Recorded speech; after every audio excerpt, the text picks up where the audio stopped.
Last week in Michigan politics, your voice, your vote, and debate week as Republican candidates for governor and Democratic candidates for U.S. Senate went head-to-head. We have the highlights. Plus, as multiple candidates end their campaigns with just weeks to the primaries, we explain how you can spoil your ballot in time to cast a new one. And after the Michigan Supreme Court effectively ordered 9 bills held in limbo from 2024 to be sent to her desk, the state's governor vetoing them all. Why she decided not to sign the legislation and how other top Democrats are reacting. I'm Josh Alburtus, and this is your 13 on Your Side rundown.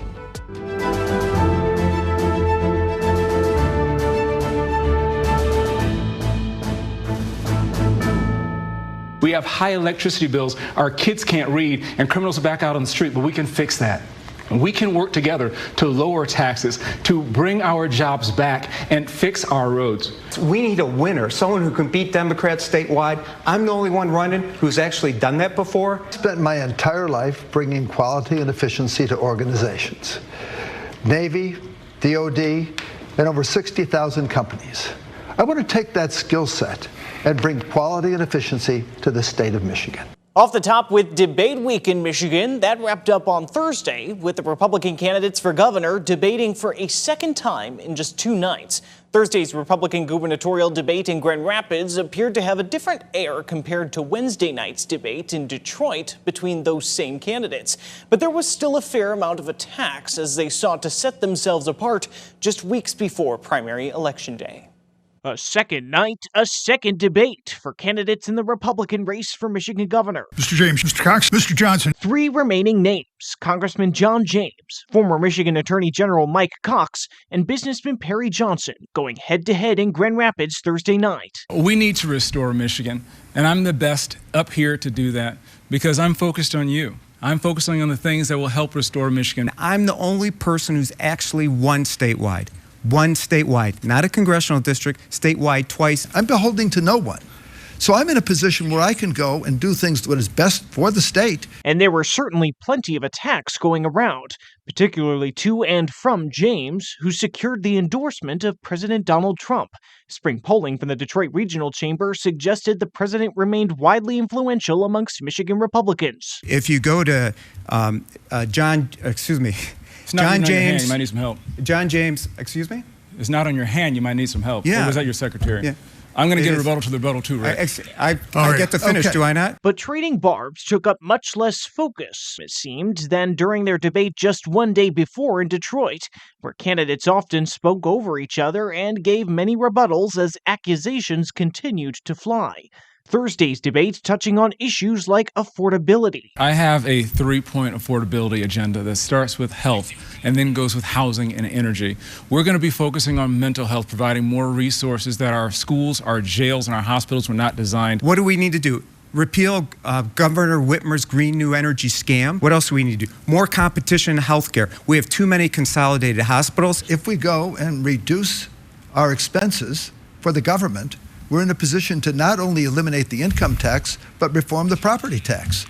We can't be in a position where people, when they turn 65, are literally unable to live there. Other issues including artificial intelligence and data centers, jobs, education, housing, and the national partisan divide. I think I tried to focus on the issues that people cared about the most. I believe I connected with the voters. I think we're going to find out pretty soon. We need a fighter and a winner if Republicans are going to bring the state back. And on the Democratic side of that race, 2 major candidates remain. Secretary of State Jocelyn Benson is widely seen as the frontrunner in the race, consistently outpolling Genesee County Sheriff Chris Swanson by double digits. 13 on Your Side's Tanner Holbrook sat down with Sheriff Swanson on Thursday and asked him about his campaign's moment as we near the August 4th primary. There's a new energy coming. There's a new excitement coming with me. And that's part of the things that I have with me as far as not only the resume, the bark, but the enthusiasm that I have to bring people together, to unify. I said right out of the gate, protect, serve, and unify are my 3 tenets. Anything that comes up against them that differ, it's a non-negotiable. That's what you're going to see different in this administration is those three tenets. You've had a couple endorsements, some high profile, including Jelly Roll. Of course, everyone knows him as the country artist there. But also you've picked up an endorsement from the Detroit News. Right. What does that say to your campaign about how you're performing right now? That's why I don't listen to polls. Polls and money do not indicate who's going to win. Name ID does not mean electability. I have said from the beginning, and I've recognized that we're going to do our campaign, we're going to go to the people, they see what's coming. That's why they endorsed. And I was very thankful for them. I gave them that accolade, and I was appreciative because they took a risk, but it was a calculated risk. That's why I know on August 4th, the state's going to see a shift because of the hard work that we've been done. Two Democratic candidates also remain in the primary for U.S. Senate here in Michigan. They faced off in a debate this week in Grand Rapids. 1300 Side's Stephen Bonner has some of the key topics from that debate.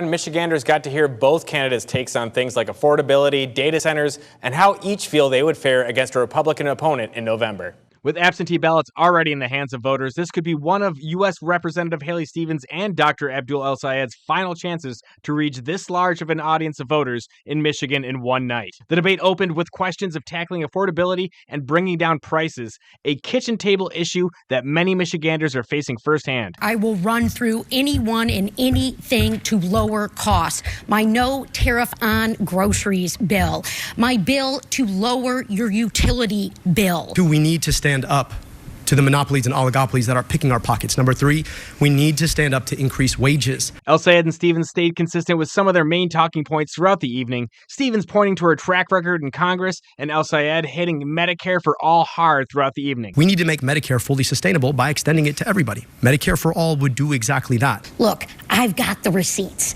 I have passed big pieces of legislation. I passed my first bill to secure STEM grants for our K through 12 schools in my first year in Congress. But it only took a few minutes for the tone to be set, with both candidates bringing up pain points for their opponents. You've probably seen ad after ad after ad. Not one of those ads was brought to you by the Congresswoman's campaign. All of them brought to you by corporate PACs and APAC, trying to buy a politician who's going to do their bidding instead of yours. And Stevens pointing to El-Sayed's electability if he were to face their Republican opponent in the general election. Abdul, I would say no one is afraid of you. And in fact, the GOP is spending thousands of dollars to prop up your campaign because they think they will make it easier for Mike Rogers to win if you are the nominee. I do not plan to make anything easier for Republicans or Mike Rogers. But despite this, both candidates were able to find some common ground on issues like proposed data centers in Michigan communities. It's going to meet the following terms: all union labor, no raising our utility rates, increasing our utility reliability, not touching our water. I want to force these data centers to pay the utility bills and to pay water bills for folks. The two also shared similar views on immigration enforcement. ICE agents from top to bottom that have committed crimes have to be held accountable. I've been clear that you can't reform ICE, you can't retrain ICE, you have to abolish ICE. But at the end of the day, for Democrats, winning this all-important Senate seat is crucial this November. So we asked both candidates to talk more about how they see the matchup against Mike Rogers in November. Look at his biggest weaknesses. The guy spent his time in Congress raising prescription drug prices and helping to architect an opioid epidemic. I'm a guy who's a doctor who rebuilt the health department in America's poorest city, helped to eliminate medical debt, put glasses on kids' faces, and put Narcan in 100 locations across Wayne County. I beat him where he's weak. People jumping ship on MAGA left and right were lied to repeatedly on the campaign trail. And look, I will eat Mike Rogers breakfast and lunch on economic issues. I will run circles around him, talking and defending and protecting our manufacturing sector and standing up for our freedoms and our democracy. FEMA disaster centers are soon opening in West Michigan in response to severe weather from earlier this year. Coming up, where you can find them and how to apply for assistance.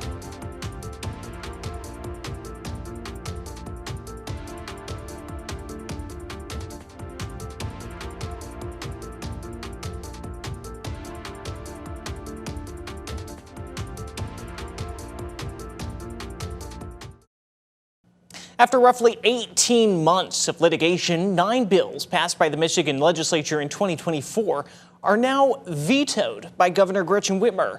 The bills were never presented to the governor for approval, resulting in a lawsuit between the Michigan Senate and House. This week, the Michigan Supreme Court made a final order in the case that essentially upheld a lower court's order to present the bills to Governor Whitmer. which she ultimately vetoed on Friday. Included in the bills, a measure that would have allowed county boards to create museum authorities, an expansion of eligibility for the Michigan State Police Retirement Plan, and changes for public employer contributions to health plans. In a letter to the House, Whitmer said part of her reasoning was the bills would have been enacted retroactively if approved, saying it would, quote, give rise to endless litigation and overwrite law that has since gone into effect. Some top members of the governor's own party fumed at the final outcome here. The House Democratic leader called the legislation vital and blasted the outcome as an injustice. Secretary Benson responded to the news on social media, saying she was, quote, tired of these political games, indicating she would sign the bills if governor. The race for Michigan's open U.S. Senate seat took a major turn last weekend after State Senator Mallory McMorrow dropped out of the race. It raised a lot of questions, including what happens if you've already cast your absentee ballot. 13 on Your Side's Peter Elliott spoke with the county clerk to learn more. A candidate who is filed remains a candidate. Even if you've already said this. I'm announcing that I am suspending my campaign for United States Senate. Mallory McMorrow's run for Senate lives on, with her name still on the ballot. Life happens. Things happen. Circumstances change. And that does impact one's ability or interest in serving. But now, what changes for voters with less than 4 weeks to go until primary day? You have options, and your votes will count. Lisa Posthumous Lyons is the clerk in Kent County, where absentee ballots have already been distributed. 126,000 of our voters have ballots in their hands, and just over 10,000 of them have already voted their ballot, and they've already turned them in. In case you voted for someone who has dropped out, or you've changed your mind, here's what you can do. You have until the second Friday before the election. So in this primary election, it's July 24th. You have up until that time to contact your local clerk to spoil your ballot and be issued a new one. Lyons says the process is simple. Your request to spoil a ballot has to be in writing. It has to be signed by the voter. And then the clerk will then take that ballot that was already returned. They will spoil it and mark it as such in our voter file. Voters can choose to request a new absentee ballot or decide to vote in person. The biggest time what we see is when ballots get disqualified is if they have crossed party lines in the primary election. You pick a party and you stay in that lane all the way through the partisan section. That's something the ballot tabulator catches during in-person voting, but it can be a problem for absentees. We like to make sure our voters are educated on that going into the poll process. Now, McMorrow isn't the only notable candidate to have dropped out late in the race. Last month, Senate Minority Leader Eric Nesbitt backed out of his Republican bid for governor as well. Last week, we learned disaster recovery centers will open in West Michigan next week, offering in-person help to apply for federal disaster assistance. There are almost 30 counties on the list that have federal disaster assistance available to them, and this stems from the severe storms, tornadoes, and flooding that these areas saw from April 10th to the 21st. 13 on Your Side was there for a lot of these storms, covering the aftermath in Newaygo and Muskegon counties, two that are listed as areas eligible for assistance. That can include grants for temporary housing and home repairs and low-cost loans to cover uninsured property. While FEMA Public Information Officer Nicole Wilson couldn't get into specifics about the federal disaster centers, she says people in approved counties can apply for help online as well. Be able to offer grant money to help them make repairs or replace those items. FEMA may be able to offer some funds to help pay for hotels if they were displaced from their homes, if they had to buy things that were expenses caused by the disaster. If they've kept those receipts, FEMA may be able to provide some assistance to help them fill some of that need. During previous disaster center location openings, FEMA has asked people to bring things like a description of the damage, your social security number, insurance and bank information, as well as annual household income. The Fremont location will be at Inspire Church in Fremont, the other at the Gun Plain Township Fire Department in Plainwell. Again, the centers will open on July 13th.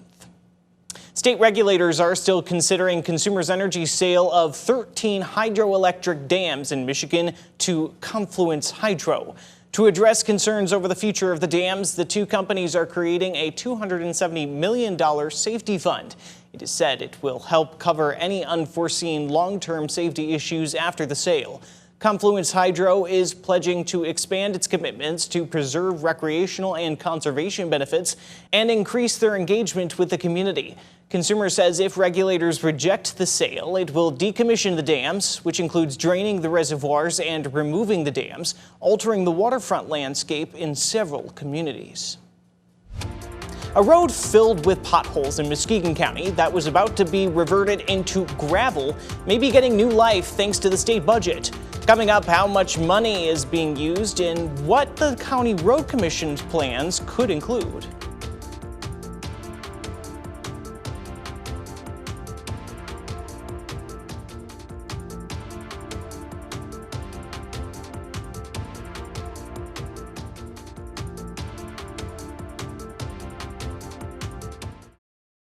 A notoriously bumpy road in Muskegon County may be getting repaired after a more than $3 million bond proposal to repave Blackmer Road failed.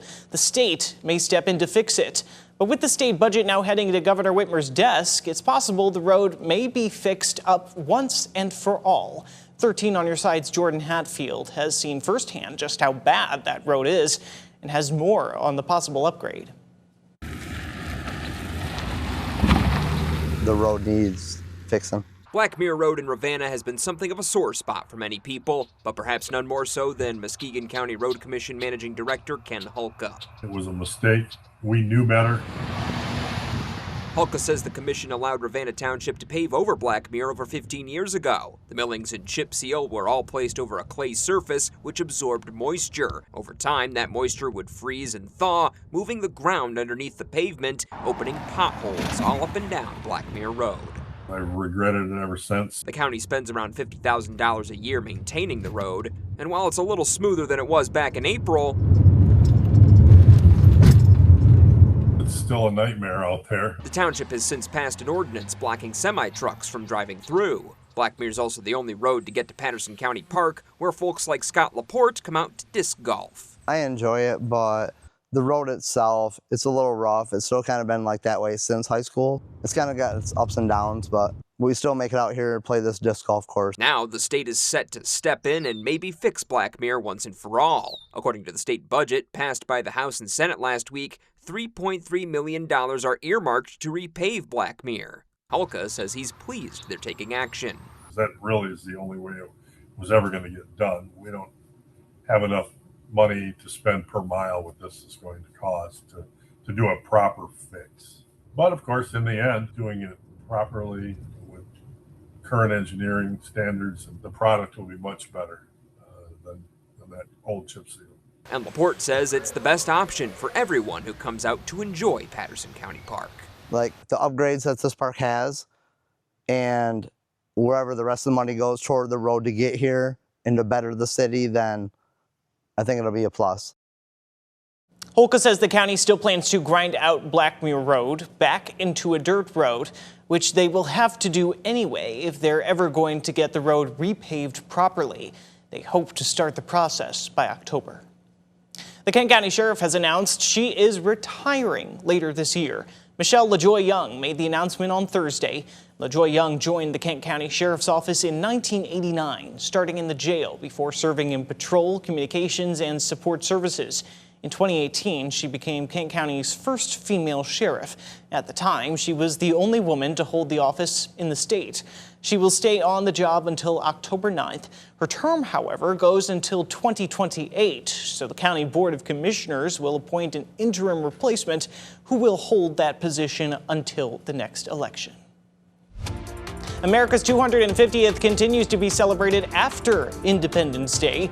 Coming up, we look at a unique reading of one of the nation's founding documents right here in Kent County.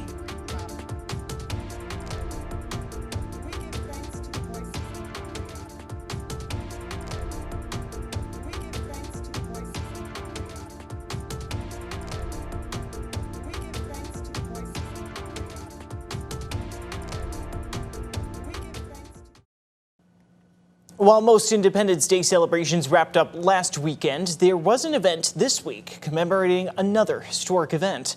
The Grand Rapids Library celebrated the anniversary of the first time the public heard the words in the Declaration of Independence.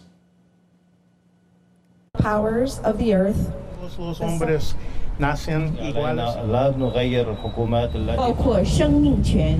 Parmi ces droits sont Director Regiran Unterdain mentioned. The document was read in several languages at the library Thursday night.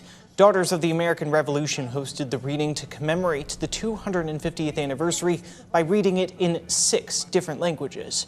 Organizers say having the Declaration read in other languages represents the U.S. being a nation of immigrants. And that's the rundown for your week in Michigan politics. Be sure to keep up with all the top political stories of the day, both on air and online at 13onyourside.com.